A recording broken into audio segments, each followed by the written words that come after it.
Hi, everybody. This is Richard Sachs. I'm your host on Lost Arts Radio, and we've got an incredible opportunity tonight to talk to a returning friend of ours, Mads Palsvig, from Denmark. And we had him on the show about 4 months ago, and he was one of those people within the main system, even within the banking system as a former investment banker. Some of the stories from whom at the higher levels have been quite amazing. And he didn't get to that level, fortunately for him, and was able to do some other things. And one of them was to run for office for a member of parliament in Denmark about 4 months ago. And we never got to talk to him after that to see what happened and what's going on in his country now and what his plans are for the future, what he's been going through since the election.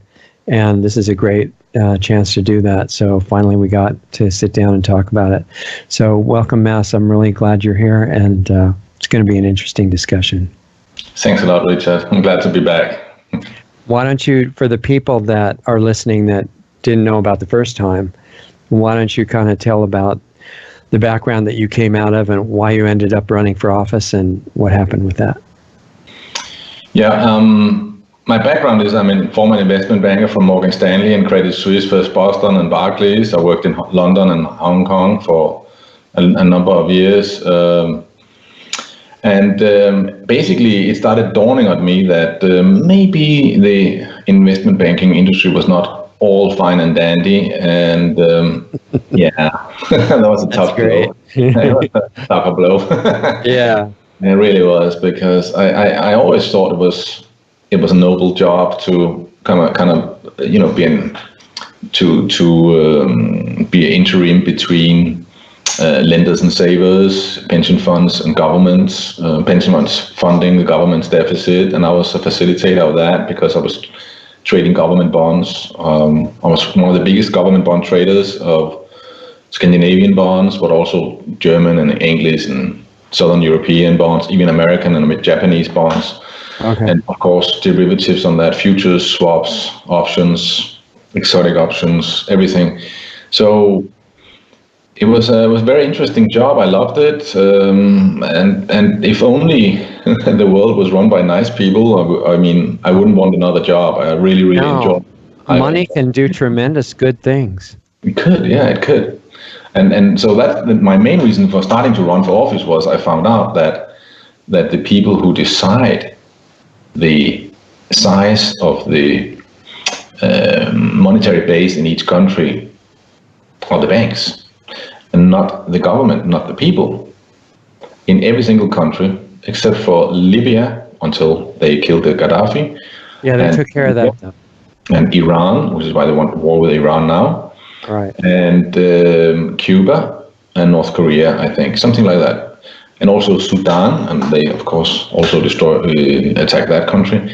So basically, that's really outrageous when you realize that the banks not only decide who gets to become rich and poor because let's say you and I wanted to start a competing Starbucks franchise.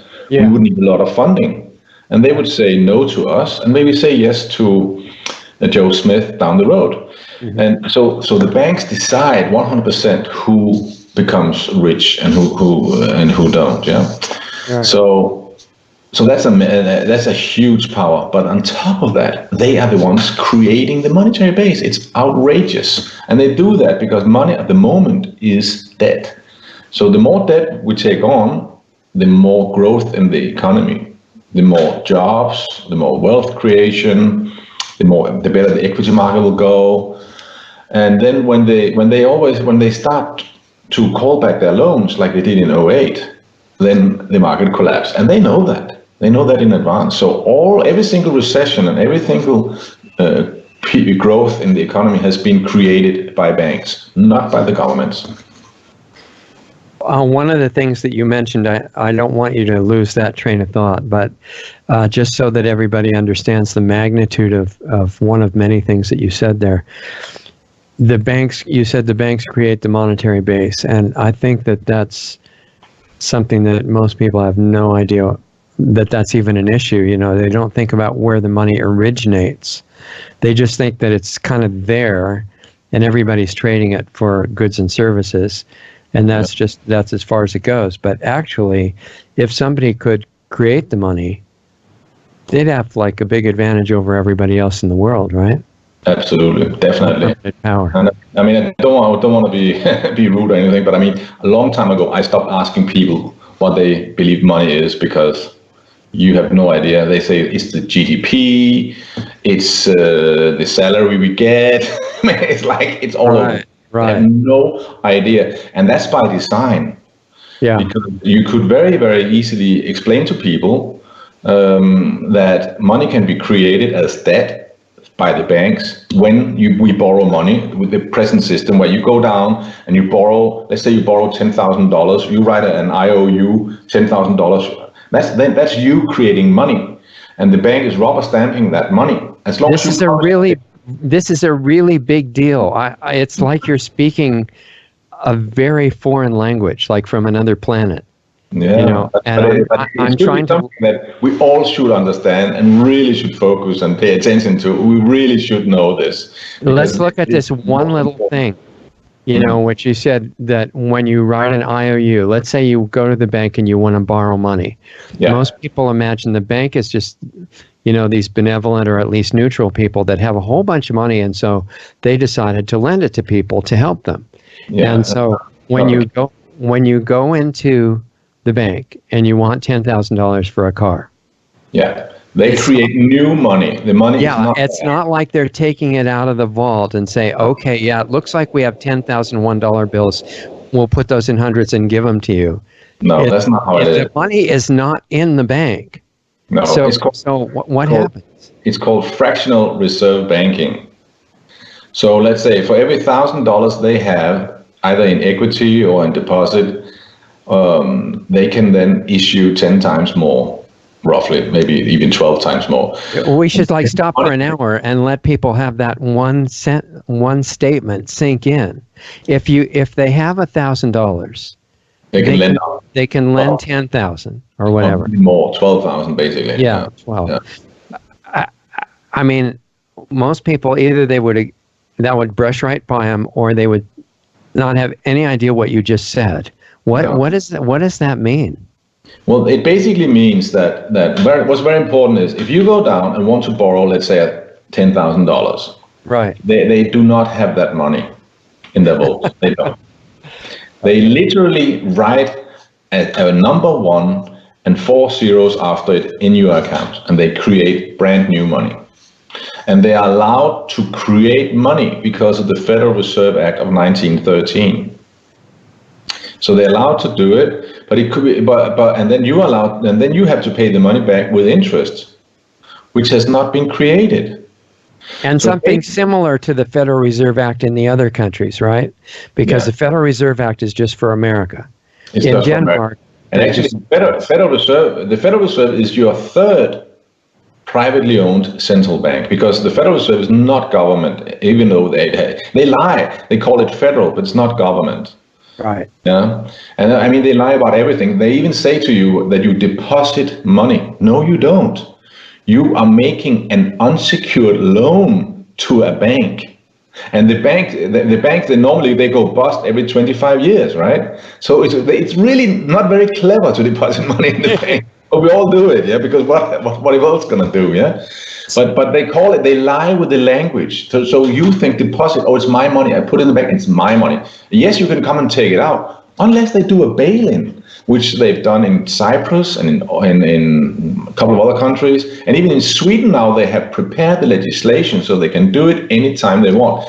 I can show you videos where the government officials and the members of the Swedish central bank are admitting that if there was a financial crisis, they would just take people's deposit. Okay, you said that when you drive up to the ATM, for example, and you put $100 in there, and you say, I just saved my money so that I can come get it whenever I want. Yeah. You said that's an unsecured loan that I'm making to the bank. To the bank. Where's the written contract? The bank can go belly up and take all your money, and there's nothing you can do. What are you gonna do? They give the money. The money when they go bust. They give they give the money to, of course, the deposit holders, but and then they pay off the bond holders. But you could risk all your money when you are depositing, because it's not a deposit; it's an unsecured loan. Okay, so my question is, if it's an unsecured loan, a contract, at least in America and probably other places, is not valid unless there is something that each side is getting and they know they're in the contract. If there's no agreement, there's no contract. So what's the agreement? Where is it? Well, it's all fraud, but I mean, they have the guns, right? Okay. Same guys, they own the judicial system, the politicians, the media. Above all, they own the mainstream media. I mean, so they're just ignoring the law. They're ignoring the law. I mean, it's impossible for me to get in the media in Denmark and explain this. I just explained here. It's impossible, absolutely impossible. The only people they allow to come into the media is the Danish version of Positive Money. There's an organization in England called Positive Money, and we have an equivalent here in Denmark. And they are allowed to come in because they are proposing that the house prices should go back to 2004 level, which means that basically 80% of the Danish population would be bust, because with the house prices have doubled or tripled in 2004. Can you imagine? So you have like an 80% mortgage and house prices go down by 60%. Then you are underwater in your mortgage. So nobody wants to have the money I'm explaining. And the money I am explaining is money not created as debt by the banks when they lend money, but money created as credit by the government. The way that Abraham Lincoln won the American Civil War by issuing greenbacks, basically saying, this is American money, and you can use this to pay your tax. It's good, it's legal tender, go for it. And they issue that. And even though the English banksters copied it, counterfeited it in London and sent it out in the market to make this currency invaluable, it only devalued by, I think, 60% during the Civil War. So it was a huge success, and it was the main reason, I believe, why they actually won it. And also John F. Kennedy for a few months issued money out of the Ministry of Finance called US dollars. If you take a $1 note, it says a Federal Reserve note. Right. But actually, if you can find, and they're still in the money supply, you can find a dollar saying US dollar. Those are the few dollars that were issued by John F. Kennedy's Ministry of Finance in 1963. Right. There was a big difference, though, between what Kennedy issued and what Lincoln issued, because Kennedy issued money backed by silver, and it could not be devalued. No, it can't have any inflation. Okay, yeah, that's so true. He obviously had to be killed. Not only that, there were some other things he was threatening to expose. Oh, there were a lot of reasons. Yeah, he had a lot of enemies. Yeah. Yeah. It's the degree of corruption and dishonesty is way more than the conspiracy theory people imagine. Yeah. I think it can be overwhelming to people that when they first find out. True. When did you start finding out all this? Well, it was really very gradual, right? I mean, my first shock was in 1996 when a Jewish banker from New York, a business associate I traded government bonds with, when he told me that a lot of interns under Bill Clinton were killed or committed suicide, and also their boyfriends committed suicide. Yeah. And these were interns like Monica Lewinsky. So you can look into how many interns died during Bill Clinton. That could be interesting to research. Right. But apparently there were a lot.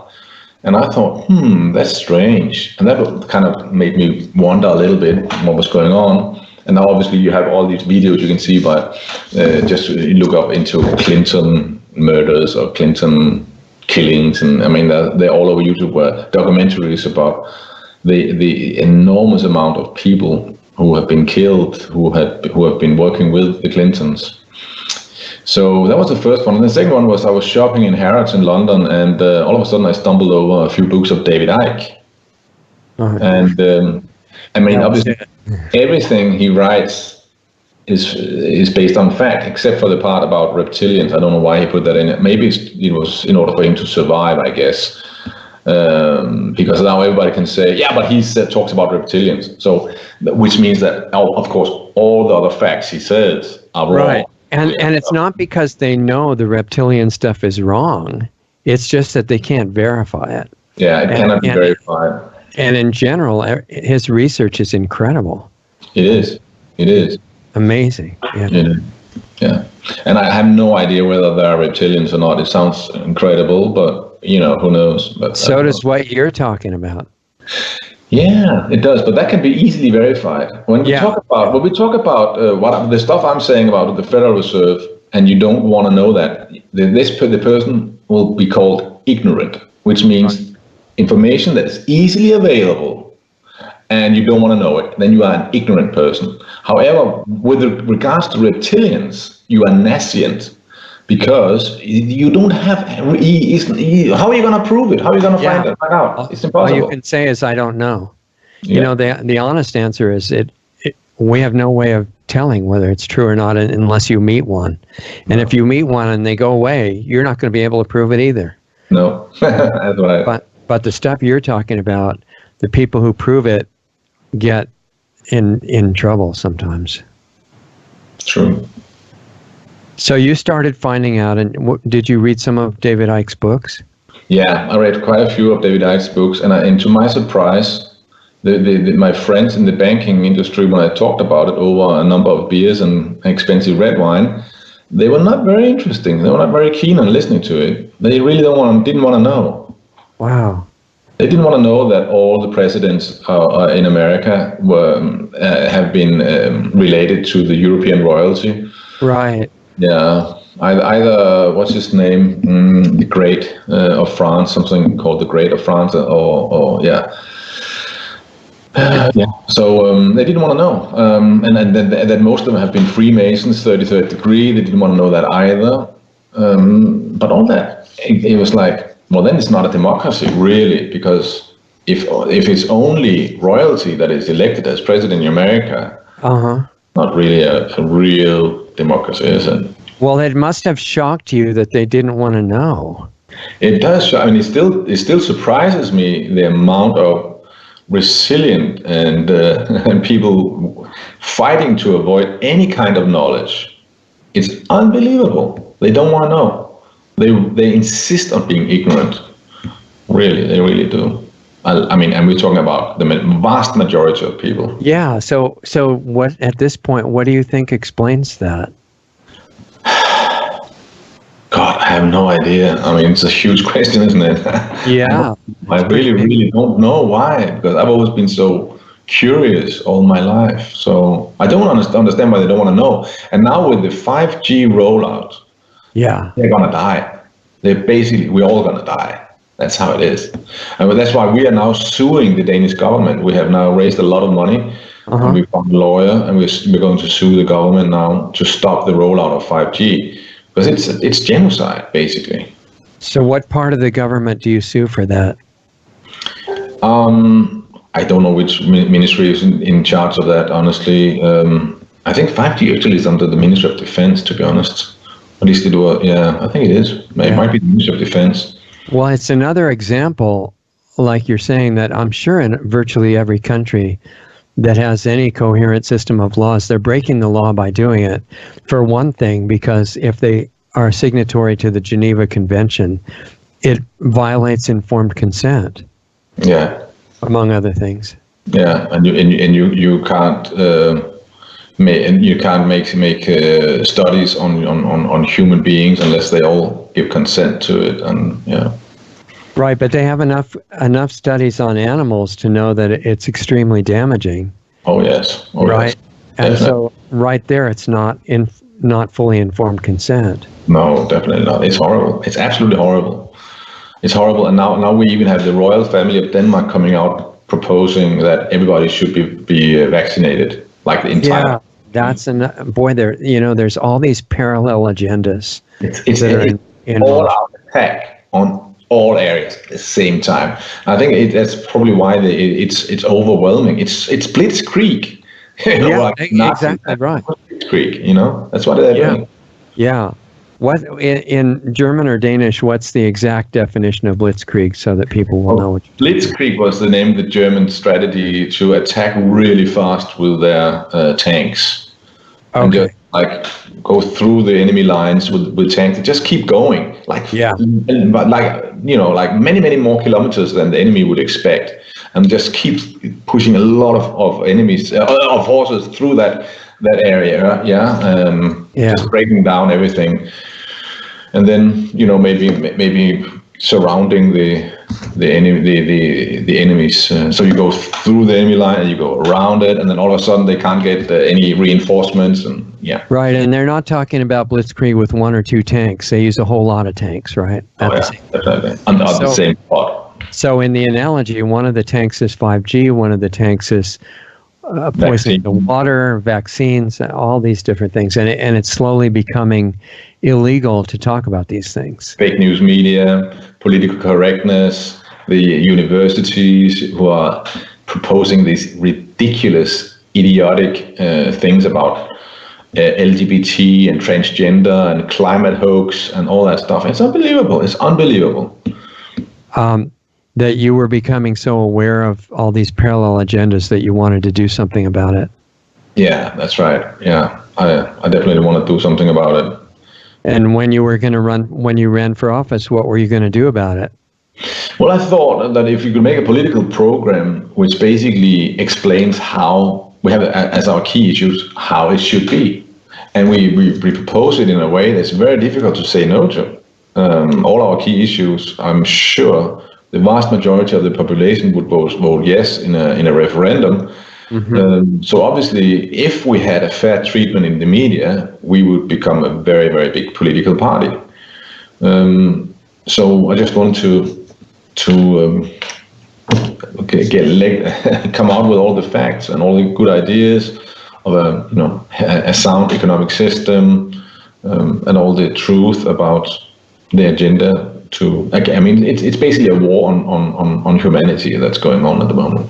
Yeah, and probably all the other life forms on the planet, because 5G is not just against humans. No, true. There's also nature and insects and animals, definitely. I mean, even trees and plants and things like that. Yeah. And I think one of the things I realized eventually was that this is not just population reduction so that the elite can just have the world for themselves. If it was, they would be saving nature, and they're not. This is extermination of everything. It's very sinister. I'm afraid I've come to the same conclusion. Yeah, most people don't agree with me on that, and they say, no, they wouldn't kill themselves. And I'm saying, yeah, they would. And this is exactly clearly what they're doing. This is like a sacrifice ritual that they intend to throw their own bodies on at the end. And I think when you look at the documents of the elite, so-called elite running this stuff, that they believe in the doctrine of sacrifice. And they also, which is in many of the scriptures, in that if you kill an innocent being exactly correctly, that God is really happy with you and you get a lot of spiritual benefit. And I think the spiritual benefit they want is to live with this dark energy that they're worshiping forever, and they can do that in cyberspace. They don't need their bodies. And it's so far different than what the population would conceive of, that they don't really have to hide it very much. That's true. I mean, also we have seen a lot of sects, religious sects, committing suicide together, right? I mean, like the Jones in was it Guyana, where 200 people killed themselves by drinking poison. So right. I mean, if 200 people can do it, if 500 people can do it, it's I think a lot of people can do it. And also we have a lot of examples of people who are really, really angry with their life, and maybe they had a horrible childhood, were abused, whatever, and then they go through a whole life of anger, and they're total psychopaths and so on, and become very powerful. And if the number one guy in the top had a horrible life.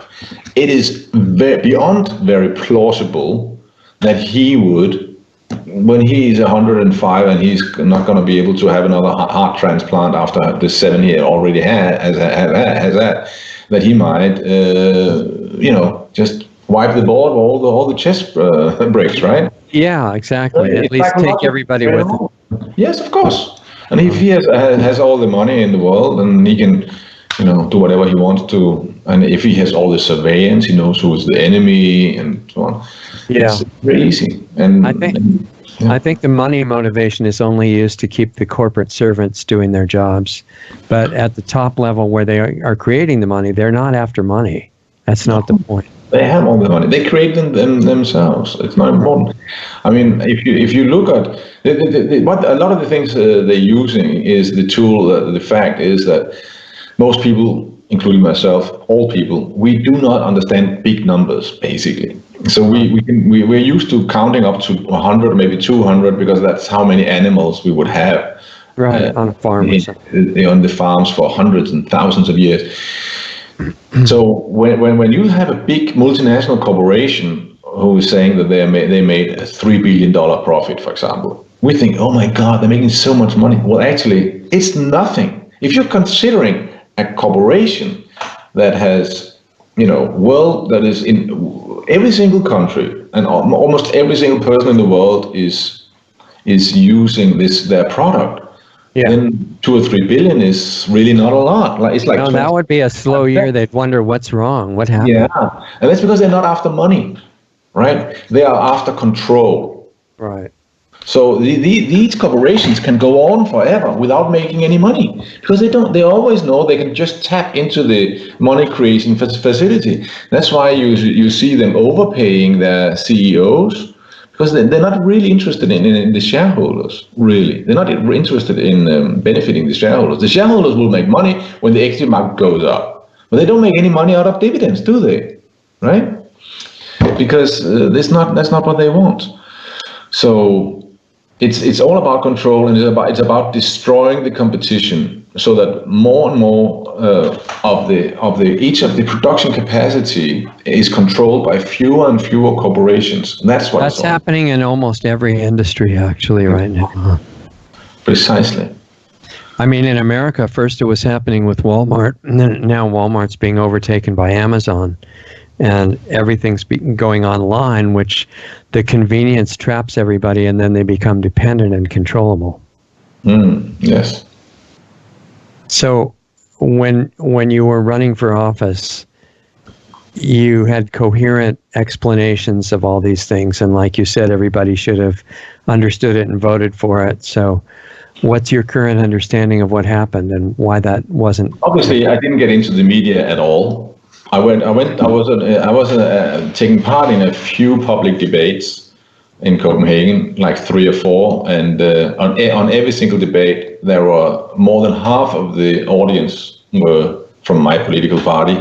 So I had a huge support, but if you don't get into the media, it's not going to work, right?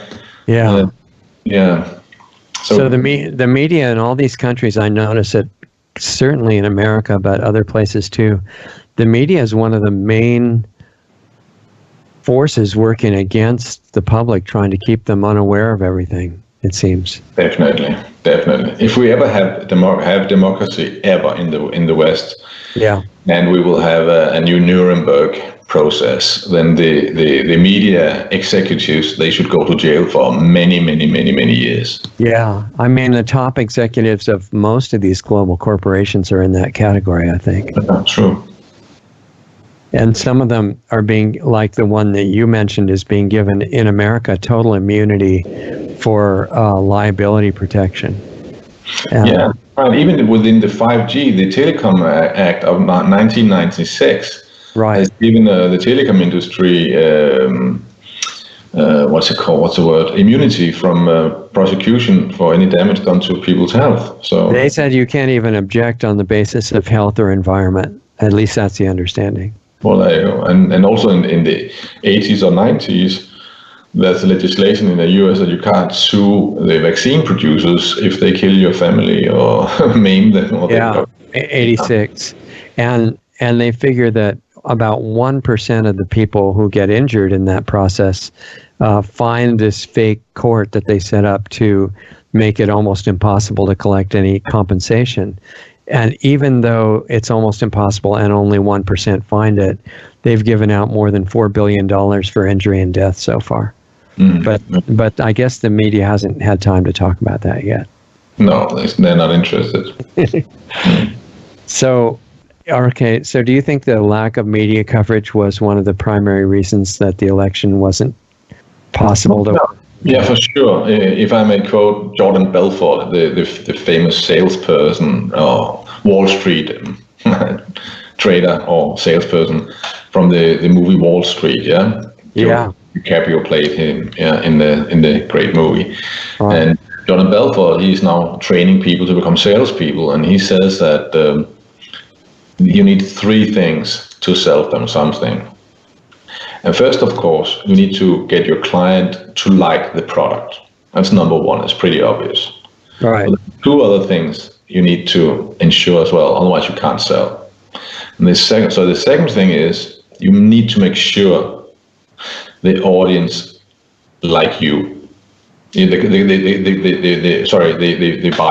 buyer of your product, he has to like you. And then the third thing is that the buyer has to like the company. So in my case, the product is of course our key issues, our 31 key issues. Okay. Everybody likes them. You can't put a finger on any of that, right? So obviously the strategy is not to talk about that at all. Then you need to like me as a person. So they write some very hostile and articles and very unfriendly, call me names and so on. Yeah. In the newspaper. So when you Google me in Denmark, you see mainstream media with 1 article only that I am like this crazy guy, whatever. So they destroy that. So the people who like to vote for me, they like everything they read about the political party. It's hands down the best political party ever in Denmark. And they probably agree with that. But they don't like me because the mainstream media they've trusted their entire life says that I'm a naughty guy, I'm a very, very bad person. And then the third thing is, of course, our political party. So they also attack that. So we are now a sect, or we are, like Jehovah's Witnesses, or we are like, which is far from the truth. We have people from every single political party in Denmark. We have like from the extreme right who want to throw out all the immigrants, over to the extreme left communists who want to have, equal pay and everybody. We have like from every single party, and they've all come together in our party saying, guys, hey, there are real solutions to our problems. We can find a mutual beneficial solution that can bring everybody together, even from the extreme right to the extreme left. And they don't tell that story, right? So what they're doing is very, very clever. They know what they're doing. You gotta admit it. They know what they're doing. If you pay people enough, they're willing to do pretty much anything. A lot of them. Yeah, because they say, Mads is gonna he's gonna give up anyway. If I don't destroy him, then someone else will destroy him. Okay, and that's what's going on. So the fact is that people cannot see through this scam. They don't understand it. They don't understand. I think it's too scary to imagine that there could be a scam that big. Yeah, it is. Because if that's true, what else is true? They're gonna die with the 5G. They really need to wait. I'm not gonna swear, but this would have been a good moment to make a swear word, actually. Yeah, I mean, it's kind of serious if something is like 5G is going to kill everybody, because you can't do as much in the physical world if you're not in a physical body anymore. It's a very serious issue. So did they in America? If you're proposing something that's really good, they call you a racist and xenophobe and homophobe and you're a misogynist and you raped people your whole life and it's just being discovered now. I guess it's similar, right? I mean, it's maybe not to that degree quite, but enough to make it out that you're a really bad person. Yeah. They call me a conspiracy theorist and so on. Okay, that. Exactly. So, and now, they're just deleting people from social media.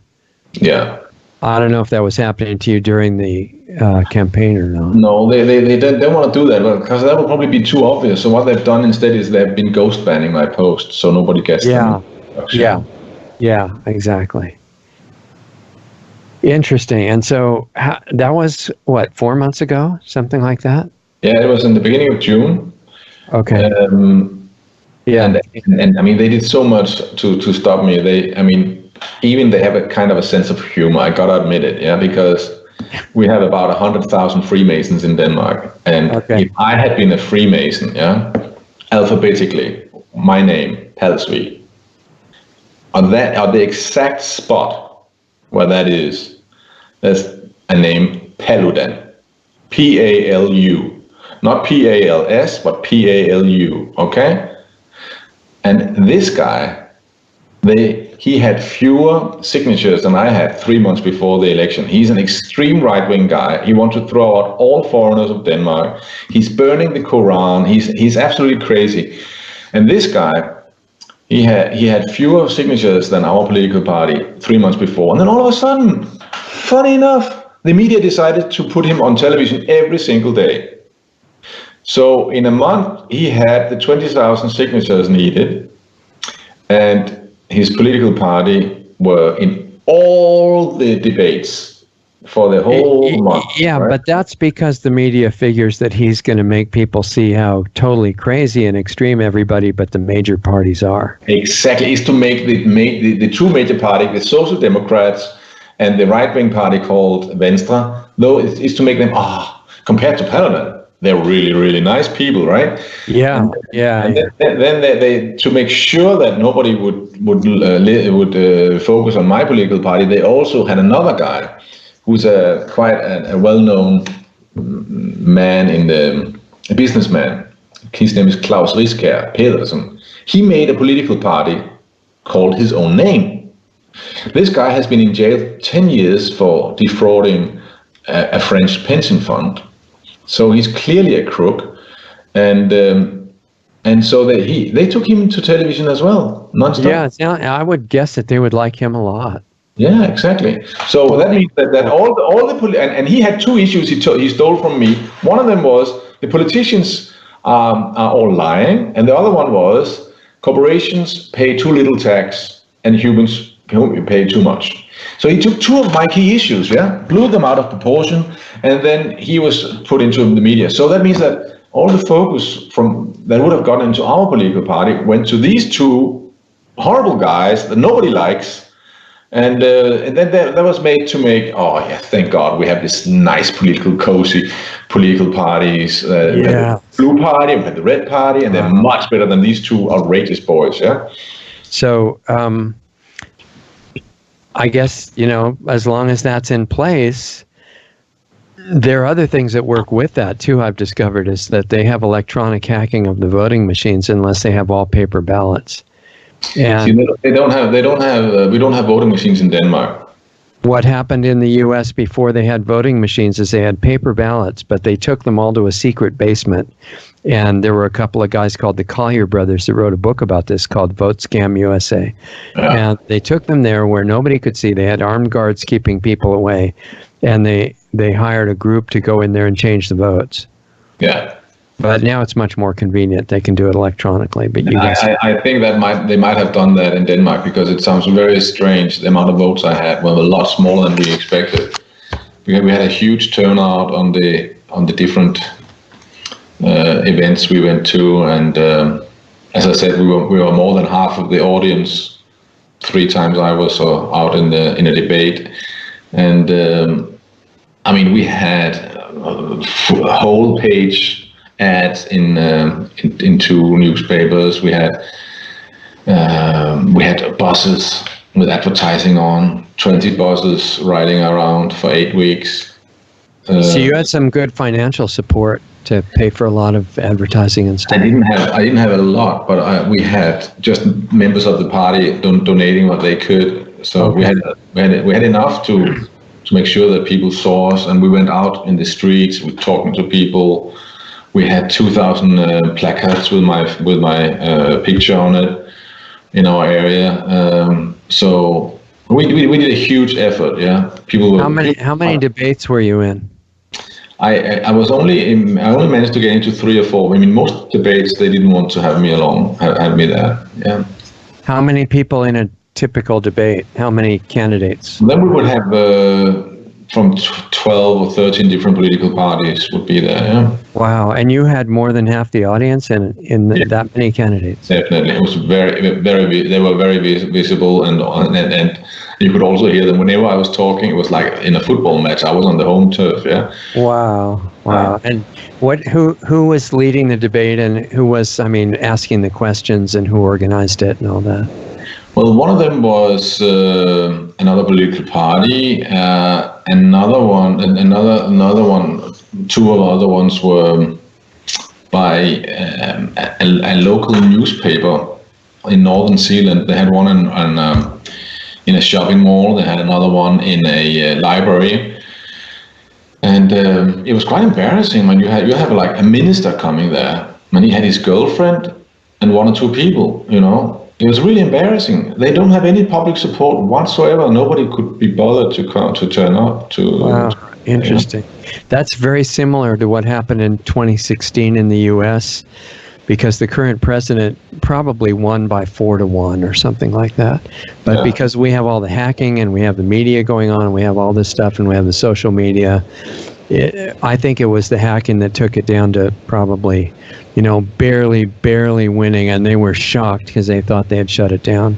Yeah. But this time in America, we've got social media so much more organized that they could have, probably a 2-year-old kid with the worst policies in the world, and they would win, because it's just whoever gets manipulated into that position.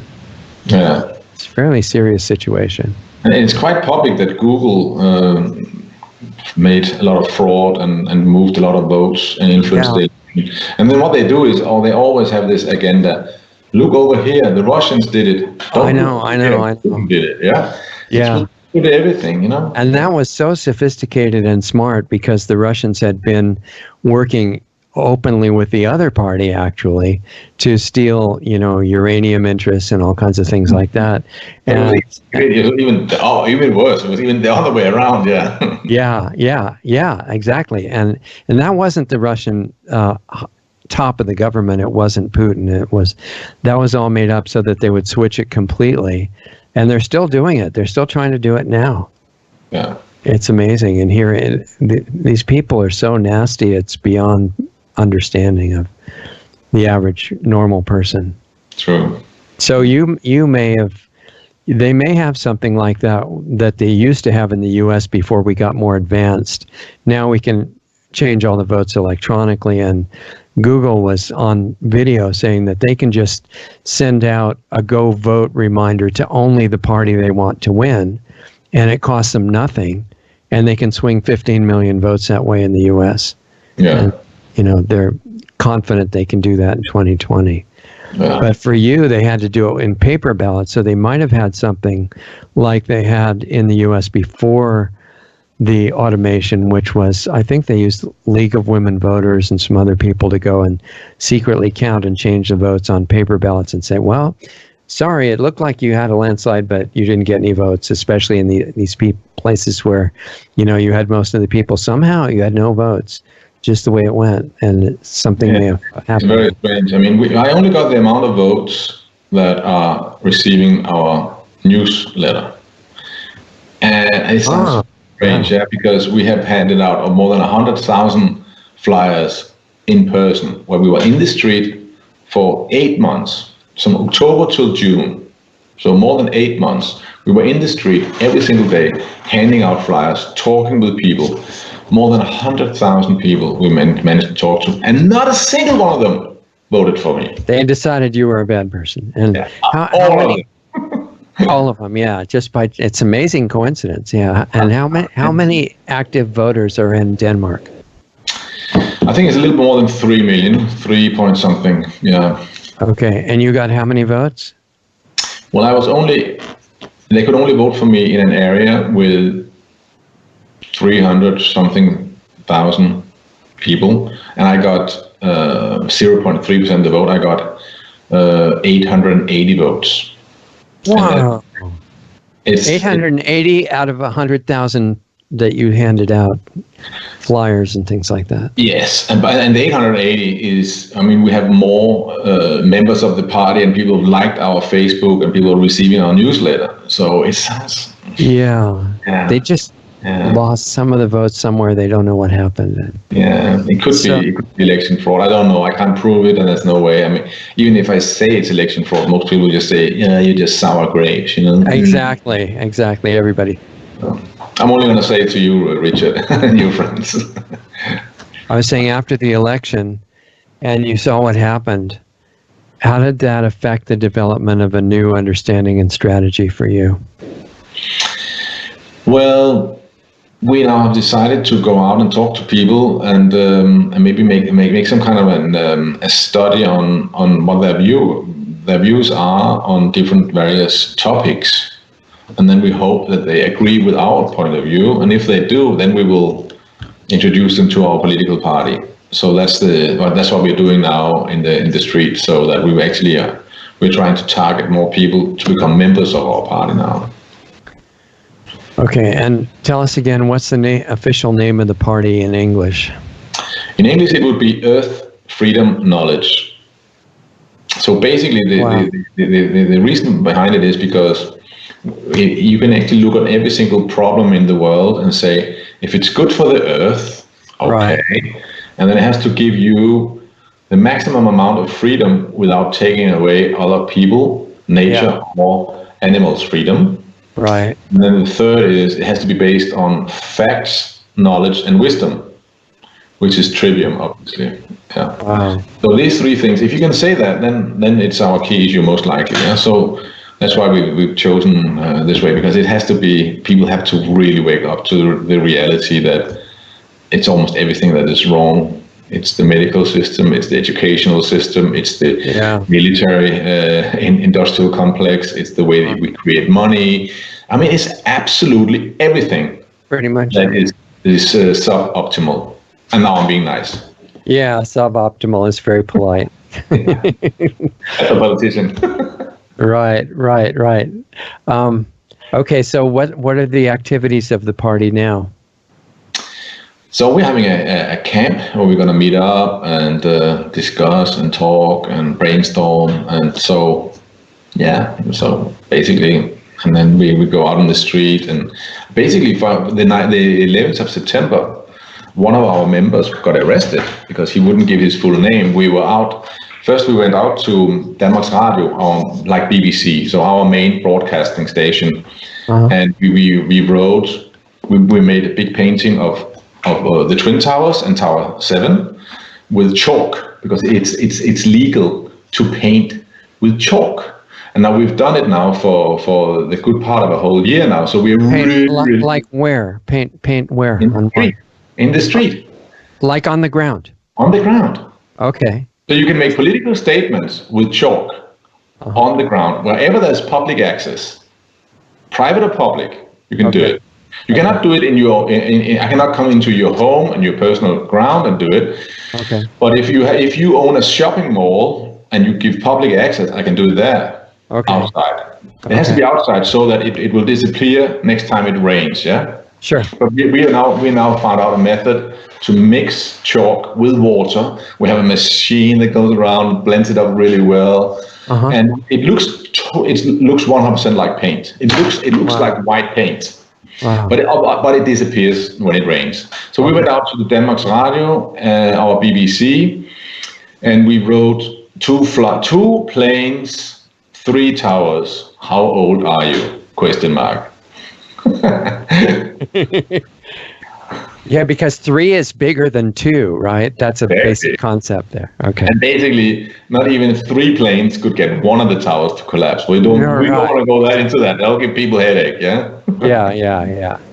So what happened with that? Yeah, so we did that, and the police came again, and they've been there. This time, only 2 persons. We've been there 7 or 8 times. So the first time they came, the police came.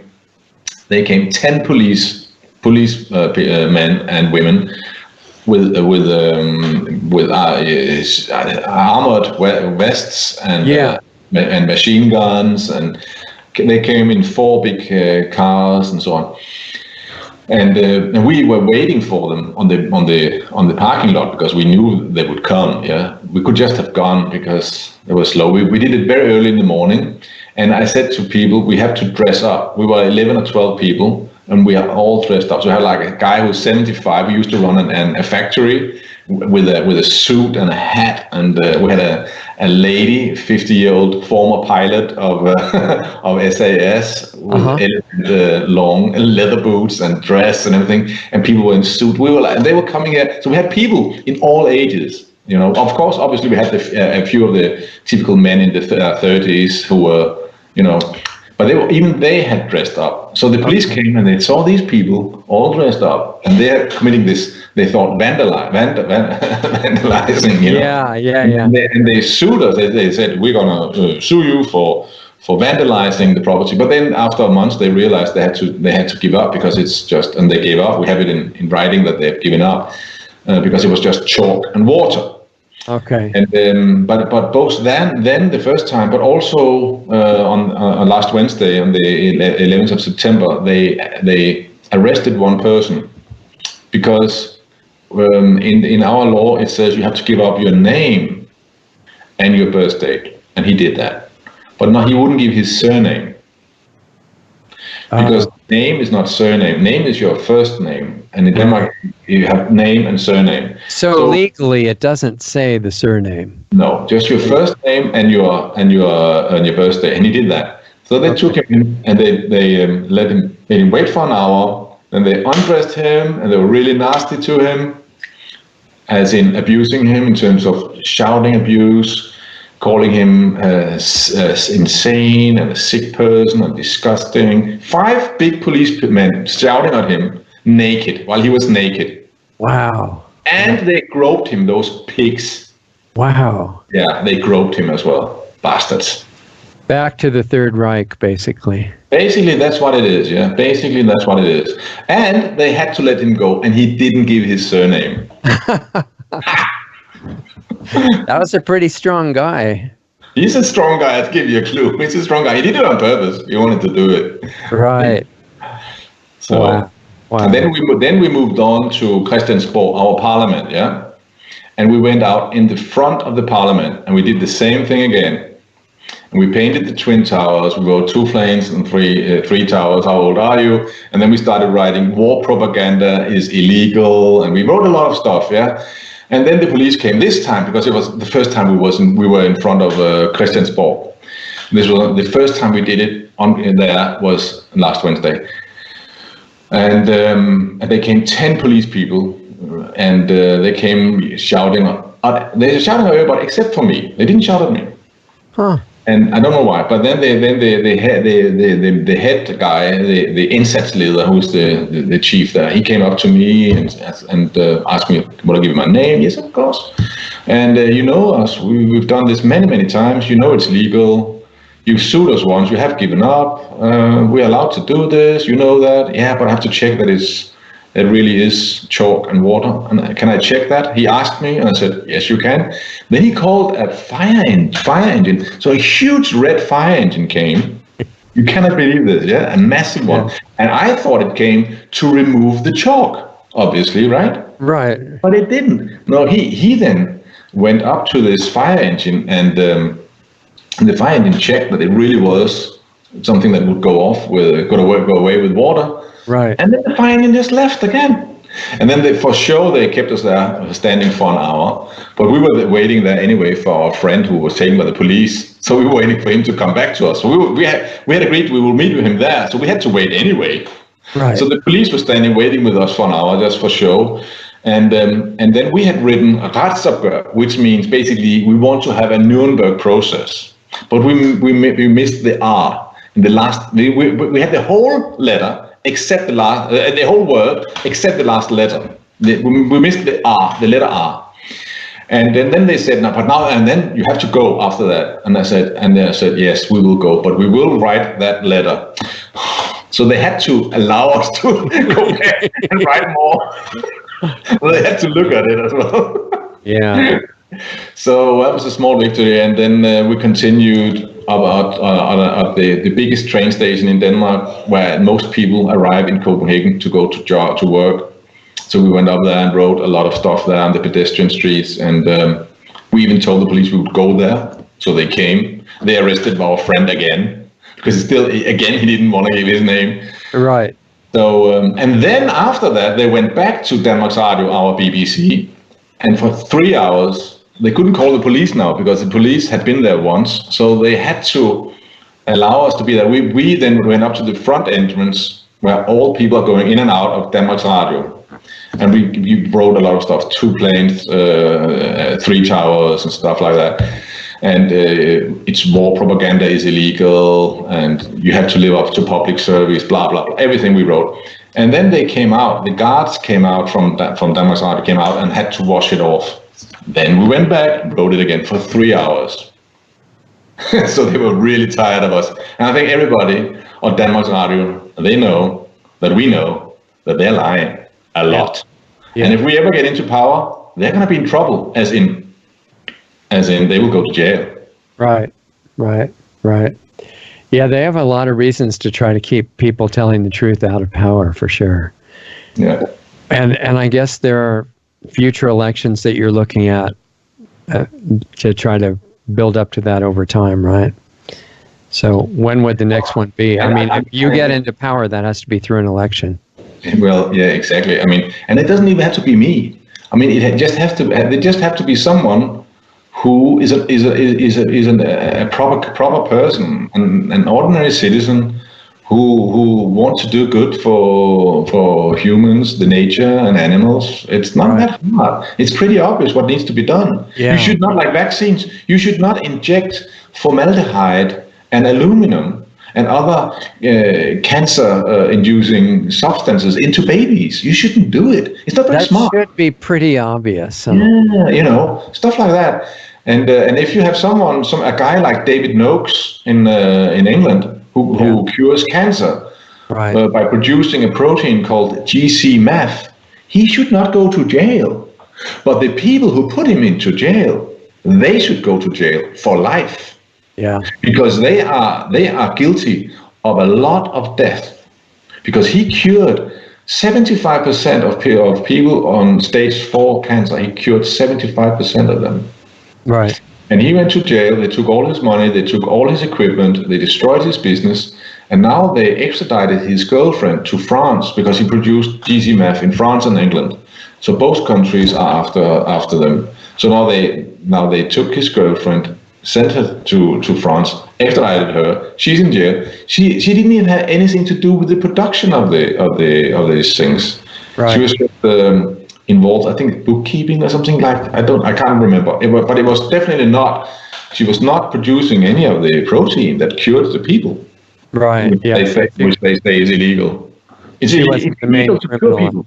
Huh? I know. No, you can't do that here either. In fact, even to talk about curing is a conspiracy theory, because what you're supposed to do is manage disease so that you can stay on drugs. Yeah. If you cure, how's that going to help the drug companies? It's not. No, not really. What was the last time you were in touch with them? With David Noakes? Yeah. Sorry. No, I mean, I only met him at Ian R. Crane's AV10 conference. He has this huge open mind conference every year in May in Milton Keynes, between Birmingham and London. Right. So if your audience will Google Ian R. Crane. He's been on our show. Oh yeah. And so has David. David has too. Oh yeah. Fantastic. Yeah, and I know all about it then. Sorry about that. Yeah, cool. No, that's good. I mean, people listening may have never heard of it. Yeah, exactly. What David said is that they were being taken to France because the jail that they would go to is a lot worse. It was like some kind of a dungeon or something. Yeah. And also because in France, I think, if I remember right, you can stay in prison a lot longer without being convicted of anything. I see. Vive la révolution. Yeah, exactly. So, I mean, I guess the party's work continues. And then just to clarify, the election that you were in, for a member of parliament. That was Danish parliament, not the EU parliament, right? No, that was Danish parliament. That's correct. Yeah. But Denmark's a member of the EU, correct? Yeah, sadly it is. Yeah. So they have members of parliament coming out of Denmark who joined the EU parliament also, correct? Yeah, that's right. It's a separate election. Yeah, and that's kind of the non-representative government, I guess. Well, although you could call the other one the same thing if the elections are like what you're describing. Yeah, it's a show. It's a red party and a blue party, and Right. and then they're basically proposing that there is a cake, and we need to share the cake. And the red people say the cake is this big, and you can have more welfare, but then we have more taxes. And the blue people, they say, we agree, the cake is this big, but you can only have lower taxes if you have less welfare. So they basically agree, but it's not true. The cake can be much bigger. And our political party, we show that you can have both welfare and much lower taxes. In fact, you can remove income tax, you can remove corporate tax, and have more welfare at the same time. Whether it's a zero-sum game and how it works is really important, right? Because most of the cake is actually being eaten by the central bank right now. Yeah, and or thrown out, or put into a Cayman Island, or Panama, or Yeah. It's just destruction. I mean, when you have work to be done, and you have people who are capable of working sitting idle, the system is not working for the benefit of the people. We have the same dichotomy in the U.S. because one party is saying, well, just raise all the minimum wages. You know, they have no understanding of economics and the fact that the free market works even if you set rents or set wages or things like that. And none of them will look at what the central bank is doing, which is taking the value out of the money. And then you can have high dollar amounts like in Zimbabwe. It doesn't make everybody rich. True. You know, the money's got to represent something. Yeah, that's right. So, but it seems like the educational system is saving people from having to think about that kind of stuff because it takes away what used to be common sense and logic and that sort of thing. And it trains children to understand something that is fundamentally wrong. Well, in our country, they're teaching that individual countries are bad. Okay. That if you're trying to have a country based on freedom and a good economy and prosperity and everything, you should forget about that, drop it, cut out your borders, and just be overwhelmed by everybody and then go into world tyranny. And that will make everybody happy. Yeah, true. That's where we're being taught that. Yeah. So it seems like education's kind of a big deal because if you're trying to win on coherent policies and everybody's educated to want their own destruction, you have to deal with education somewhere, right? Yeah, definitely. We definitely have to do something about that, and that's why we are proposing a totally other educational system based on making sure children learn to think. That would be incredible. Yeah, that would be totally incredible. So, do you guys think about how to implement that in your party? Well, I'm a huge fan of John Taylor Gatto, for example. Yeah. I forgot her first name, but Isabel is her surname. And then, of course, Trivium. Children should learn Trivium. And there's a great page called triviumeducation.com where you can see an exam from 1895, I believe it was, from a small village in Kansas. And how do you spell that website exactly? Like Trivium, TRIVIUM, education.com. Okay. And there are a lot of good videos there, definitely. Is that like bringing back the quality of the old education and things like that, or what is that about?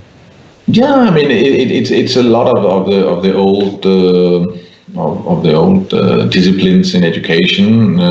But if you look at that exam for the 8th grade, it is something that I could not answer probably like more than 10-15% of that. I mean, it's really difficult.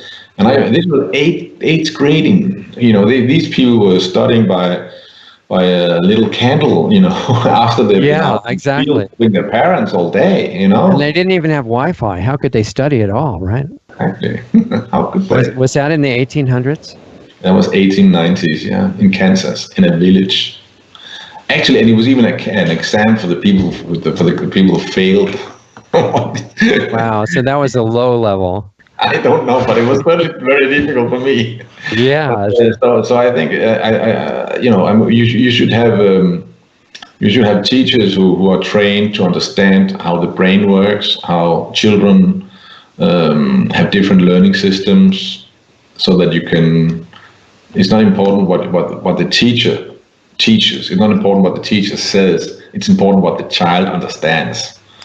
And that's a totally new way of thinking in education. Well, they're getting rid of real teachers completely in the U.S. to make sure that they don't have any problem with that. And what they're replacing them with is facilitators. So they give them basically checklists and requirements. Here are the books. Here are what you have to say about them. Here's what has to be believed at the end of the class. And if they deviate from that, they can be fired. Mm-hmm. So we used to have teachers where they were selected based on their personal qualifications, how good of a communicator they were, things like that. And that's almost completely gone now. Yeah. At least party. See, Kyle. Yeah, kind of. It's amazing, and everybody in this country is being polarized into these two opposing parties, and there are a few people in one party that kind of have some understanding of what's going on, and the president has huge gaps of understanding, but he has a good motivation, and that's why they want to kill him. Trump was not supposed to get elected, even though he probably had 4-1 more votes than the other party. Most of those were taken care of by machine hacking, and the machines were owned by organizations that wanted to make sure he didn't get elected. So they brought it down to almost even, and he still got in, which was shocking to the whole power structure. So, and the only reason the hacking didn't work was the landslide was so big that it was like not a percent when it was like multiples. And this lady, Kathy Griffin, was on TV showing the president's head cut off, and the New York Times sponsored a play in the Central Park for months with the assassination of the president and his wife over and over and over and over again. I mean, pretty serious stuff. It's amazing. That's legal. It's unbelievable. Yeah, I'm not saying it's legal. They just don't care if it's legal, because who's going to stand up against them is the idea, I think. And if they have such a huge power structure that they figure nobody is capable of doing that, and they would have destroyed, most of the presidential people by now with all this slander that started on the first day after the election. But this guy, even though he's really unaware of a lot, and he thinks 5G is wonderful, and he supports corporations that do all this toxic stuff, it's not intentional. It's because he really doesn't know. And the people on the other side who are into all the environmental stuff, they can't figure out that the Paris Climate Accord is a total malicious fraud, horrible idea. And man-made climate change is happening, but it's called geoengineering. And it's being funded by trillions of dollars all over the world. And it's already decreased the sunlight by 24% or something. Wow. But man-made climate change is real, but it's nothing like what they're saying. It's geoengineering with vast fleets of planes blocking out the sun, making the weather destabilized so they can prove what they call climate change.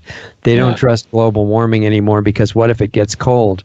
Does that mean we can't have tyranny? So they've got to be covered for both directions, and they call it climate change, which is always happening. But they're making horrible climate disruption. I'm sure it's over Denmark too, with the geoengineering. And none of the presidents or Congress people or local governments will talk about that. It's just, and so this huge environmental group that I was supporting now says, well, we have to go into 100 times more debt or 1,000 times more debt to the Federal Reserve. That's going to be great, because then we'll have all this free money, and we can retrofit every building in the country which is going to be fantastic. And we have to eliminate the borders of the country because we're being swamped like Europe is now with gangs and violent Islamic terrorists and people like that who come in trained to hate the country. They're burning the flag on their way in. They're not nice immigrants. It's an invasion. And yeah, it's an invasion paid for by the UN, and which is coming from the tax dollars of the member countries, people. And they say, well, what we have to do is welcome everybody who comes in there. That way they're just poor, immigrant people escaping their own country's conditions, where most of them now are coming from like half a world away, and they're being flown in or brought in on ships and everything. And it should be so obvious, just like 2 planes and 3 towers. But the environmental people can't see it because they've unconsciously accepted the talking points of their party, and they can't think outside of it.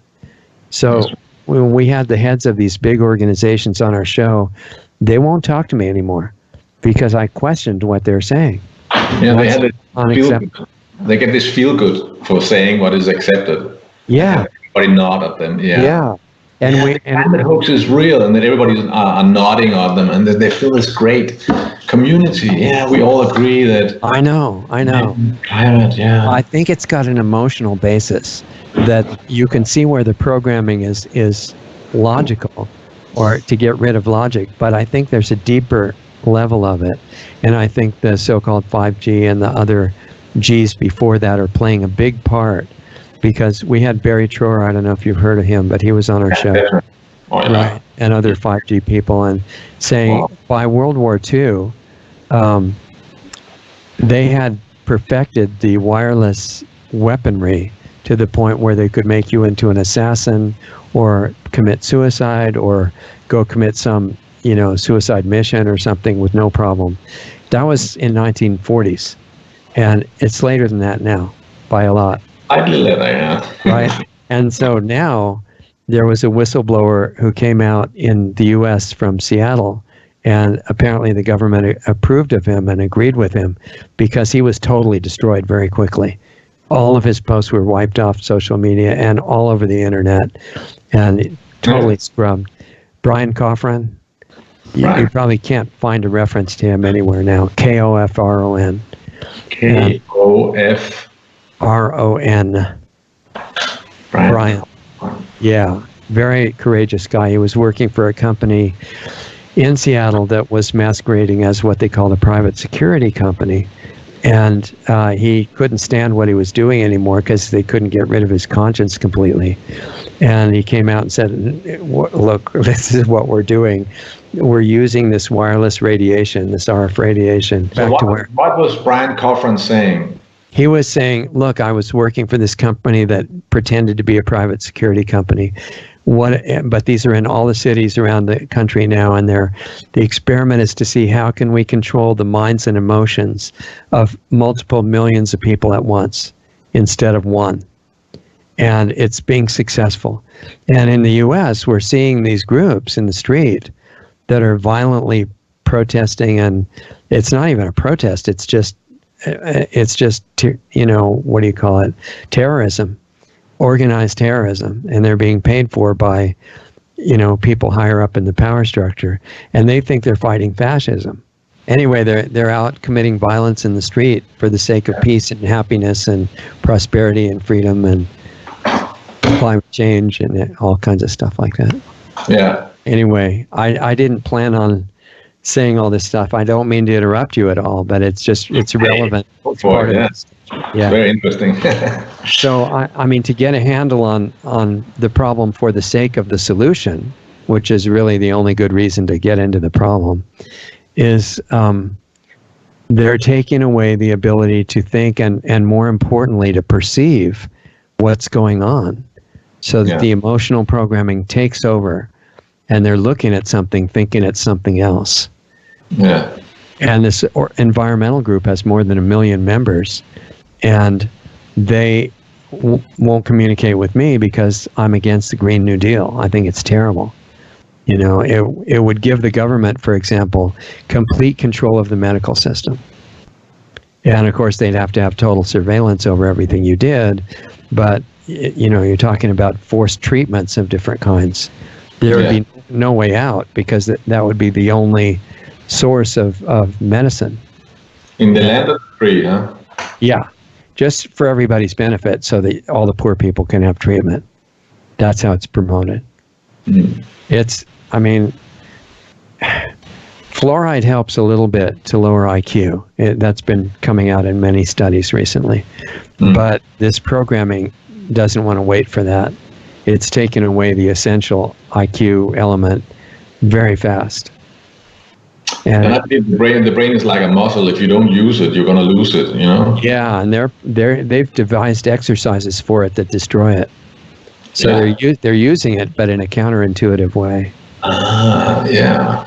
Like over and over and over repetition of stuff that's not true. Yeah, that must destroy intelligence. It really must. You can see it. Because there are 7 billion people in the world, they shouldn't be able to be manipulated like this. No. But they are. Yeah, they really are. And they just got different styles of it in different countries. Like in Africa, like in South Africa, they're just revving up racism. Now it's against people with light skin. Used to be against people with dark skin. And the media in America is trying to teach you that one of those racisms is racism. The other one is justice. I don't know if they're doing that in Denmark or not. Yeah, pretty much. If you're light-skinned, and especially if you're male, you're really a bad person. I think I'm the only person I know of in Denmark who have told Danes about how the black people are now killing white farmers. But you're not supposed to talk about those things. No, I'm definitely not supposed. People don't care. I even have some people saying, "Yeah, that's fair." It is. Yeah, exactly. Fair. A farmer who's been living on this land for 400 years, which is about 350 years before the blacks arrived, because 80 or 90% of the black people arrived after 1940. You're talking about the Boers. They came in, right? The Boers came in the 1600s, right? So they've been there 350 years longer than the black people have. So it's and it is amazing, and we've got these groups in America now demonstrating that the program is working really well, because they're just filled with a combination of fear and hate, and they're trying to outlaw things they call hate, which are things that make sense. And anything that they don't want to hear, it's called hate speech. And certain words are being eliminated from acceptable language, and it's really an amazingly widespread program, and I guess it's going on in your country too. Yeah, definitely, all the time. It's horrible. Even today, you had a former head of Greenpeace coming out saying that climate change is a hoax. So he needs good security if he's going to be saying things like that. Yeah. He said it now, so it's too late to kill him. Yeah, but it's already. Yeah, but I want us to have a solution. You mentioned early on, if people in government would just be basically nice people and care about everybody, that would be an incredible advance. Yeah, that would be a huge advance, and obey the law, not the law of the sea, but the law of the land, the common law. Right. That would be nice. And the American Constitution, we should live up to that all over the world. So you have alienable rights. The idea that you're born with rights that come from God or nature and not from government. Yeah. The United Nations is really irritated with that. They said there's a declaration of, what do they call it? Some kind of declaration of rights, and it all comes from the United Nations. So they can withdraw any of them that are really in your benefit to lose them. And I think you're right, because people talk about a constitutional republic being wonderful. Well, not necessarily. In America, we were fortunate that we had imperfect founders, but they were really wise about a lot of stuff, and they put the First and Second and Third and Fourth and Fifth all the way down to the 10th Amendments, and they said government is restricted to the enumerated powers. It can't do anything else. It's not the other way around. They don't have all powers not restricted. They have only the powers specified. That's of course ignored in the US, but it's a good concept. And if whether a constitutional republic is good depends on who writes the Constitution.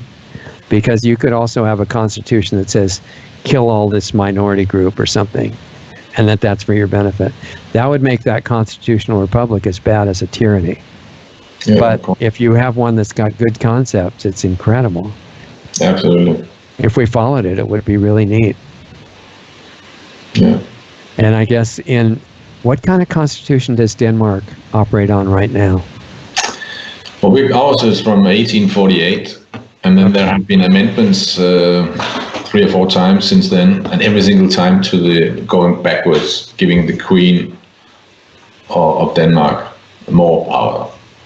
So right now, it's legally the Queen is in control right now. Okay, so you kind of have a monarchy. We do have a monarchy. Legally, we have a monarchy that is a dictatorship, legally. But it seems that this red-blue Fata Morgana hoax is a democracy. This is what people believe. But legally, the Queen is in charge. Is there a king? No, it's a queen since 1972, I think. No, her name is Queen Margaret II. But it could be a king within the same power structure, right? She has 2 sons, so it will be Frederick will be the next. And was her husband at one point the king or not? No, he was a prince. He died last year, I think, or early this year. He was French. So what made him a prince instead of a king? I'm just trying to understand the basics of how it works. I think if he was a king, he would be the monarch. So his title was prince. And he was, And then what's the connection of Margaret II to the Queen of England, if any? I'm sure they're related, maybe it's third cousins or something. I don't know. Okay. But there's no connection in how they control the countries or anything. They're independent. They can do what they want. Honestly, I don't know. I really don't know. I just know that legally the Queen is in control.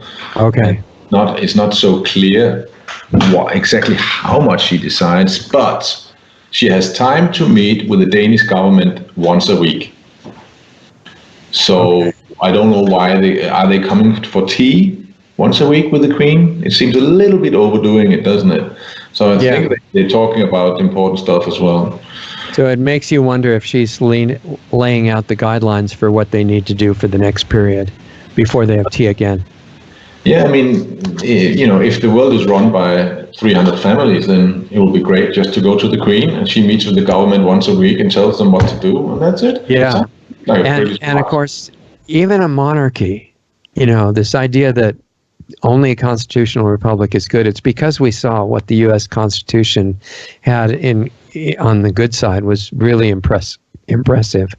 But even a monarchy, until the next generation comes in, can be wonderful if you get some super wise, benevolent, selfless monarch. That's right. It could be incredibly quickly, it could be great. But the problem is when that's happened in the past, usually the son or the daughter comes up and they're a psychopath and they want to just kill everybody.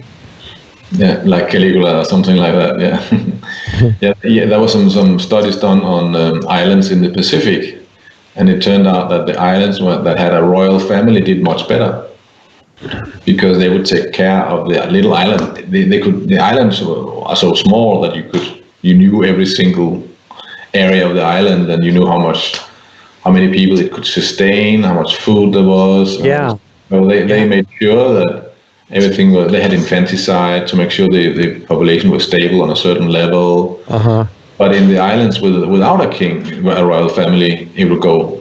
They wouldn't do very well. It would turn into they would maybe have too many children, and then the food supply would stop because they would cut all the trees down and eat all the food and kill all the animals. So one of the things, you really need 2 components at least of a better world, I guess. One is a ruling structure like a good constitution that's going to outlive one generation of benevolent rulers.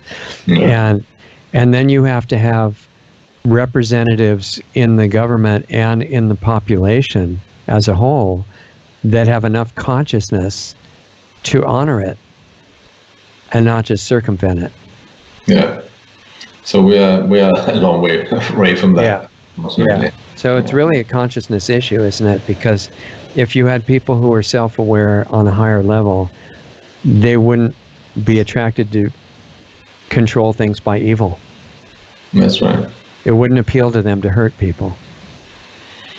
And most people don't want to hurt people, but most people are followers, sadly. So. Well, yeah, and the ones that are in power tend to be ones that are willing to hurt people if the pay is good. Yeah, definitely. But also, I mean, the whole structure is just unbelievable. I mean, in Denmark, you have one guy sitting in the Department of Health that decides which natural remedies are allowed in Denmark. Just one person. No educational background, nothing. So we have this war on herbs and nuts and natural remedies. Right. So that's very easy for the big pharma to control. It's just one person. And then we have a Codex Alimentarius, which is a little organization in Switzerland that decides the health standards, how much poison they're allowed to put in the food, and it's a lot. I think that group also controls what strength of vitamins and stuff that you're allowed to have, doesn't it? Absolutely, and how much radiation you're allowed to give the food into your country, and that's a lot as well.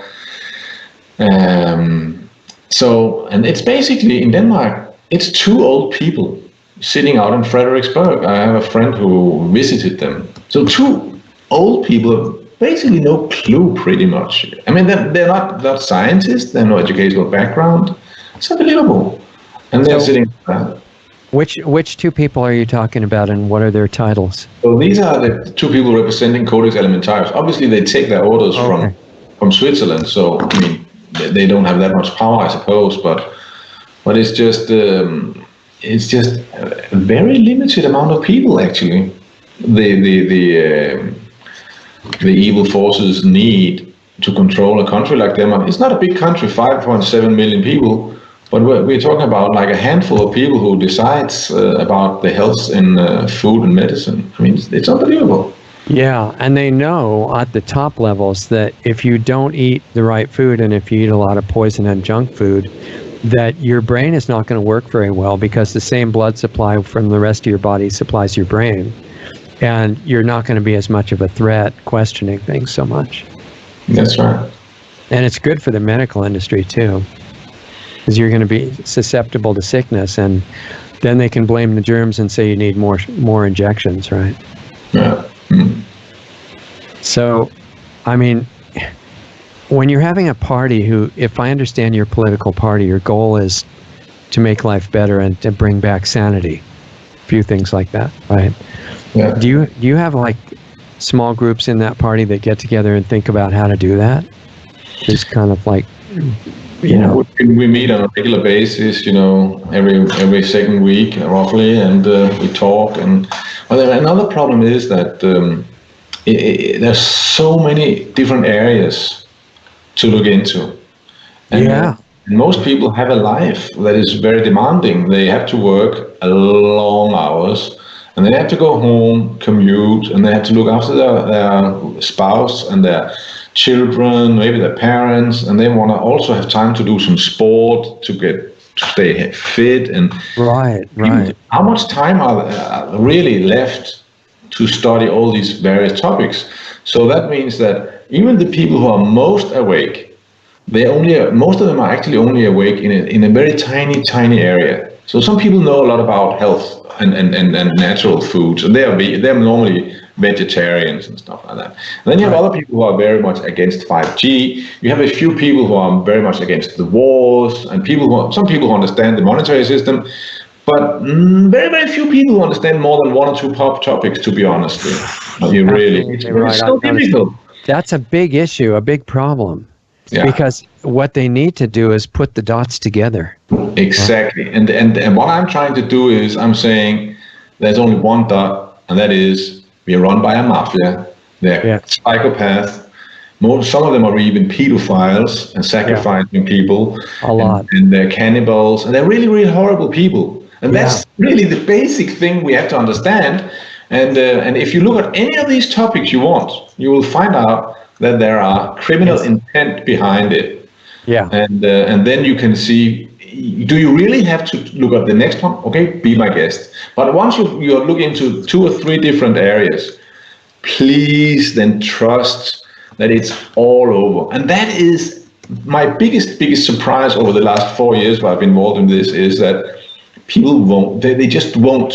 They have all this reservation. Yes, I know they are criminals, psychopaths running this area, like let's say the military-industrial complex, but I will not trust you on 5G. And then you have the people who know they're criminal and psychopath on 5G, but they won't trust you when you talk about Codex Alimentarius and the food and so on. So it's like, what are you going to do on the vaccines? Yeah, you can. I mean, can you? It's like you can be against 5G but still vaccinate your children. Yeah. It's like, it's crazy. It's exactly. Crazy. It makes you feel like you're living in a mental hospital of some kind with very sick patients. And your job is to cure them. Because if you don't cure them and you try to get them into a sensible structure and they're still seriously disturbed mental patients, you might not have very good results. Oh. And these are the most healthy ones you're talking about. Yeah, this is the best one. These are the best ones. and they really are programmed to fight all the time. It's like the ones who know about one issue, like the organic stuff, who say the Green New Deal has to happen right away all over the world, and we have to, this insanity basically. And these other ones who think that, like you're saying about the 5G, they like to fight because the other guys don't know what's really important. My issue is the most important one. Your issue is like a diversion. And they just jump right into fighting. It's like the idea of harmony. The simple solutions are like all inclusive. Yeah. Like if you had harmony and clarity of vision and understanding that the other person is you in another form, literally on a deeper level. No. You wouldn't be trying to hurt them. No, that's true.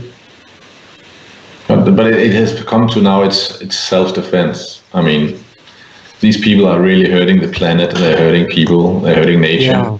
Yeah. So it's really getting very bad now. I think they're the most seriously ill people in the hospital. It's like if you dug through their mountains of programming, I think they would be just like us. But that's hard for most people to see because they see this seemingly endless programming and they say, well, that's an evil person. No, that's I don't want to alienate anybody by terms, but if you call who we really are like something immaterial, pure spirit, above mind and body and everything, living in it for the moment, experiencing and acting through it, that same ultimate essence is in absolutely everybody because there wasn't more than one source it all came from. But they're so programmed that they're playing the part very convincingly of the totally evil individuals. And if we had the ultimate solution, I think rather than destroying the so-called bad guys, we would heal all the patients, playing all the roles. That's what I'd really like to see, and I think it's possible. But I mean, at the same time, you're right. There are a lot of people who are waking up now, more and more. Not against self-defense. It's essential. That's why everybody's being disarmed so that you can't defend yourself. Yeah. But the self-defense is essential, but it's not the answer to curing the patients. I think on a deeper level. Do you remember in the news, they used to have newspapers, right, that would get thrown on your driveway and you'd go out there and pick them up in the morning. And one of the things in there besides crossword puzzles is they'd have a chess puzzle. Do you remember that? Mm-hmm. They'd have a little board and the black and white pieces on it and say 3 moves to win. Mm-hmm. This is our chess puzzle. Yeah. Mm-hmm. I hope there are only 3 moves to win. Yeah, that would be good. That would be good. Yeah. And it's not more fighting. It's got to be something that transcends it. But not a belief system that's just to make you feel better. It's got to have practical application. Well, I was hoping for a quick fix with Trump, and he would just drain all the swamp and jail Hillary Clinton and jail Obama and And then the whole world would wake up, and he would go out and say, well, 9/11 was an inside job. Well, it's an example of what you just said, because he understands some areas. Yeah. He knows why you have to have a secure country, why you have to have sovereignty, why he pulled out of the Paris Climate Accord, which was great. He stopped TPP, which was another supranational government. He did a lot of great things, and he's talking about the border being secure. But he's got these huge areas that he apparently doesn't understand at all, and I'm pretty sure that's true. Yeah, probably. I mean, if it was just some nefarious, selfish thing, he would not be living on 10 Diet Cokes and fast food every day. No. That's not selfish, that's ignorant. Is he living on Diet Coke and fast food every day? Yeah. Okay. And some of the people are saying, well, they think he's so bad, he's keeping the 5G out of right around Mar-a-Lago or something to save himself. This is total nonsense. Yeah, I mean, 5G is all over the White House in Washington, D.C., and he spends all his time there.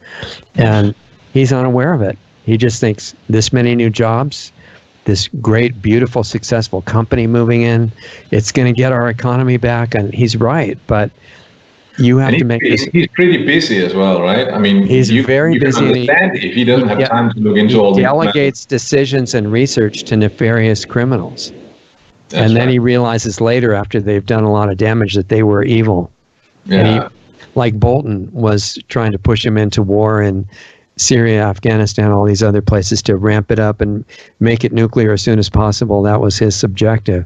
So he finally figured it out and fired him. Replaced him with a guy that may even be worse. Really? Yeah, that is very similar to the characters portrayed in Dr. Strangelove. Well, what's his name? It starts with a K. I don't remember it. You can look it up easily, but maybe he won't last long, but I'm sure he was highly recommended by somebody. Wow. Yeah. You remember the movie Dr. Strange. How much has of the wall has been built down in Mexico? Almost none. I mean, I thought. No, they have repaired places where it was falling over and full of holes and everything. Some of that has been repaired, which the Border Patrol said had to be done first because it was in critical spots. But he's been, this is another example of law just being ignored, because in the Constitution, one of the president in the U.S.'s first jobs and absolute requirements, he could be impeached and, gotten in a lot of trouble for not following it, is repel invasions. Yeah. You must do that first. Well, there's a UN, funded invasion using U.S. taxpayer dollars to go to the UN and then be paid for the invasions and bring kids so that the people who are really out of touch say, what? This is just some little kids at the border. I mean, what's wrong with this stupid president? But in reality, it's this massive invasion with training camps for it in Central and South America, teaching them to hate America and then move in. And his job is to take whatever money it takes, 2,200 miles of border wall right away. That's a minimum expected. So why hasn't he done? He's been what? That's like he keeps giving orders. He keeps giving orders, and they get ignored. Like he said, all right, give me at least a couple billion from the Defense Department. Well, the Defense Department's full of traitors. And they just recently said, well, we've determined that it's too expensive and we can't afford it. And they can't find $6,000 billion, right? No, they can't. 20 billion according to Catherine Austin Fitz. Have you also interviewed her? I don't have a good contact for her to get her on the show. I'd like to. She's just on corporate report. I'm familiar with her, but haven't reached her yet. It would be great, to have on your show. She'd be really good. She'd be really good. I think she has established that $20,000 billion have been overspent in the Pentagon. Yeah, and that was one of the really successful functions of the 9/11 airplanes, is they got rid of some of that data. Yeah, and the right people and everything. But and also the motivation for looking into it, because the people who were looking into it were killed. Yeah, coincidence, right? Yeah. So we have to solve these problems, but Trump has the government seal of approval because they keep trying to get him killed. They let people stay on social media who want to advocate his death and the death of everybody in his party, and all these terrible things about him that are made up. And then if they have to, they put a little retraction where nobody will ever see it, and then they do it again. And so his motivation is good, and that was not allowed ever in the government. But the problem is he's got these giant areas of ignorance like geoengineering and 5G and all this stuff. And if he ever got around people that explained it to him, he'd probably act on it right away. Some of his old close advisors have said, yeah, when he learns what's really happening with something, he just acts on it. That's why he wasn't wanted to be president by the power structure. Yeah. But they are keeping people around him that keep the information away from him quite successfully. He's the only president and person in the government that said he would look into the safety of vaccines. He was going to have Robert Kennedy Jr., who's doing great work in this country, of the opposing party, lead a commission to look into the safety. That was killed. Yeah. Hasn't done that. That was a shame. Yeah, but he's a good man. And people don't understand that when they see him not accomplishing these things. But yeah, I hope you're right. I hope it works out. Because if he doesn't save the day, then we're left with very, very tiny group of... Not many. I mean, in government. But telling, Matteo Salvini in Italy was looking pretty good, and he's out now, I think. Yeah. Bolsonaro in Brazil was almost killed because they recognized he was running for office. Mm-hmm. Still there. But yeah, it's a challenge. And it'll be really interesting to see how things develop and what you guys decide on for strategies as time goes on, because did you see the movie Avatar? Yeah. Remember when Jake and everything was burning and he came back for the last time and was going to try to make things better, and he was explaining to the what was the name of that animal that he rode on? The flying one, he said, you're not going to like this. There's some things that we have to do. And he says, sometimes when it gets really bad, you have to take things to a whole new level. And a lot of people think, well, that's more violence, It's totally not violence. It's a level of consciousness where we bring together the consciousness realizations with physical effect and make it work. And not just a belief system that's going to make you feel passive while it's all destroyed. So hopefully we can get that combination. Yeah, I really hope that. I'm beginning to have my doubts that we will succeed, but... not by normal means, I don't think. We have to fight, man. Yeah. So anytime, that if your party is doing some big development or something that you want any more exposure, or you want a recording for exposure that you can share with them or something like that, please let us know, because thanks a lot, Rich. Anything to help would be great. What as a bottom line for all the stuff that we've talked about, and I kept you over time a little, what do you want people to most remember out of this discussion? Well, I mean, the bottom line for me is that don't believe the government, don't believe the people in power, don't believe the mainstream media, do your own research. The world is literally run by a criminal mafia with criminal intent. They are psychopaths. You can see that in all areas of society. And this is the most important thing I want people to at least look into. Right, and then help us figure out a solution. And it's not more fighting. It's got to be a whole other level of solution. Well, I think the solution will come when most people start saying that, just like we did the 9/11, 2 planes and 3 towers. How old are you? When we start making aggressive fun of the other people, the way they've been treating us by abusing us and bullying us and calling us names like conspiracy theorists and whatever, they're bullying us, and all we're trying to do is reveal the truth. We are the real journalists. We're the real freedom fighters. We're talking about what's really going on, and it's all fact-based. Nothing is a theory anymore. We don't have to come with any theories because there are so many facts. We don't even have to speculate. We can communicate, only communicating in facts. We don't have to come with any theories at all. And still they call us nicknames. So I think what we need to do is we need to have a lot of people waking up, and as soon as only a few people on each work has woken up, and they can say, just if only 2 people on a factory or on a bank or whatever will say 2 planes and 3 towers, how old are you? Yeah. If 2 people start saying that, then all the majority are looking at each other. I mean, even 2 people could just sway the whole group. Yeah. We are so close, so we have to keep fighting. I think the power structure would agree with you because they're really trying to push censorship through now as quickly as possible. And if it's a fact, if it's a proven fact, then it's defined as a hate fact. You can't use it, right? And memes are being made illegal. Memes like phrases like you mentioned, put into a video graphic.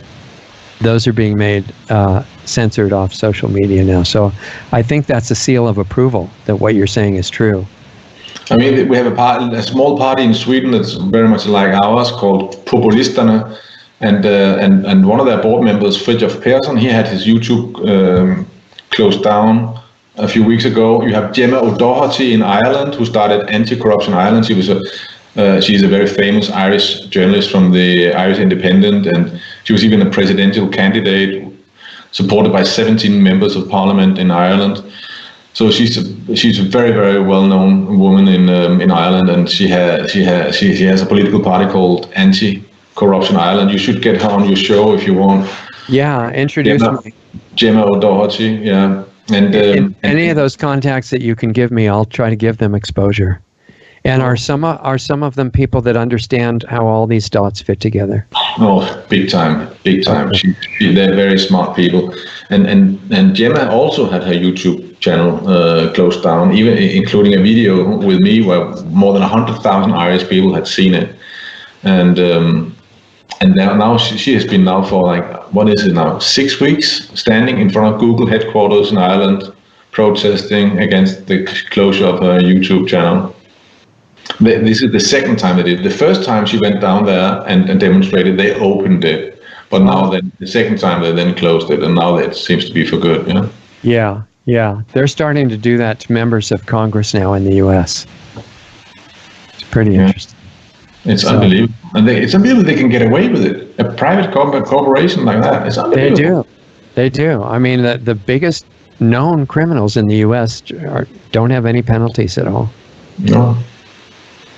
Yeah, we got some work to do. Yeah.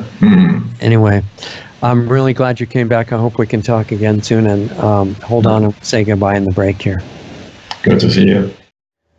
Okay, you guys, there goes Mass Palsvig, and now I remember why I enjoyed the last interview with him so much. An actual politician or a potential politician who is a great person. I mean, that's really more rare than most people realize, and in any party. I mean, it's incredible that the person is not controlled by the blinders of their party policies and talking points, just interested in whatever's really going on and what would help people of the world have a better life and preserve the biosphere of the world, and businesses run with good ethics and those fantastic ideas that we'd like to see come back to the world. I really blew it by not asking him for his website, but Doug was checking, and we can't really see a website right now. I hope he gets one, because those are more stable than the social media pages. But at the moment, he's got Facebook under Mass Palsvig, which is spelled like Mads Palsvig. It's MADS .PALSVIG. He's got a YouTube channel, which is still up, and just search under his name, MADS PALSVIG. And he's on Twitter, twitter.com/Palsvig, PALSVIG. We're going to start getting his party's newsletter, and we'll share it with you guys so that anybody who wants to read it. Apparently, it's not all in Danish because my Danish isn't too good. I don't know any Danish words at all, I don't think. But a lot of it's in English, so we'll share that with you. People like that deserve all the support they can get, in my opinion. And remember that we'll keep going with these Sunday shows and inspiring guests and organizations as long as we can. If you want to support our work and keep us on the air, which I would really appreciate, because we're working a lot with no pay for most of what we're doing here. We have a Subscribe Star page that you could support if you feel like it. And you can read about the details of that, subscribestar.com/LostArtsRadio. And our main site is lostartsradio.com. And if you go there, you can get on our mailing list, which we're not really using right now. But if we get banned off other channels, which I'm being really bad about saying things that could get us banned, I'm sure. And if you get on that mailing list, we can probably embed videos and still get stuff to you at lostartsradio.com. And you can get all the, Blog Talk Radio archives and video archives and stuff off that main site. If you want to know about the private group that we're running to specifically deal with forbidden health information and things from the research that I can't talk about publicly as easily, check that out, the access point at planetaryhealingclub.com, planetaryhealingclub.com. That's the access point. It does charge small dues to be in that club, which hopefully let us do the projects and keep operating that we want to do. But if you have any questions about whether that would be worth your time or not, and what kind of stuff we talk about, you can email and just ask me if you want to. Richard at lostartsradio.com, and I'll tell you the best I can of whether it's something that you would like or would be worth your time. What else? We're also on Brighteon.com, which is a non-censoring video platform, which it really needs everybody's support, which means just use it. Watch videos there, post videos there. That actually supports them. Sorry, and keeps it going. Mike started a great project there, has put massive amounts of money and time into it. And our channel on Brighteon is Brighteon, BRIGHTEON.com/channel/LostArtsRadio. And you want to bookmark that and watch for live stream capability, which is coming, he's guessing maybe, I think, in January or something like that, which you'll be here before you know it. It's almost 2020. I guess that's the main part. Stay in touch with what Mass is doing and through those channels and pages that I gave you, because anybody with that widespread understanding of how all the different sub-agendas fit together and the good motive that is supportive of everybody and wants us all to do well, that's a spirit that's needed in positions of power in corporations and governments all over the world. So when you find one like Mass Palsvig, keep in touch with what they're doing and support them. That's what I would suggest. I think that's about it. Thanks for staying with us through a long broadcast tonight. I think it was very valuable, and hopefully it'll inspire and help a lot of people. And I really appreciate you being the center of this whole project.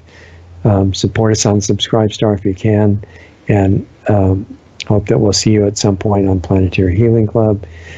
I hope you have a great week, and watch for videos during the week, which we'll put out whenever time allows.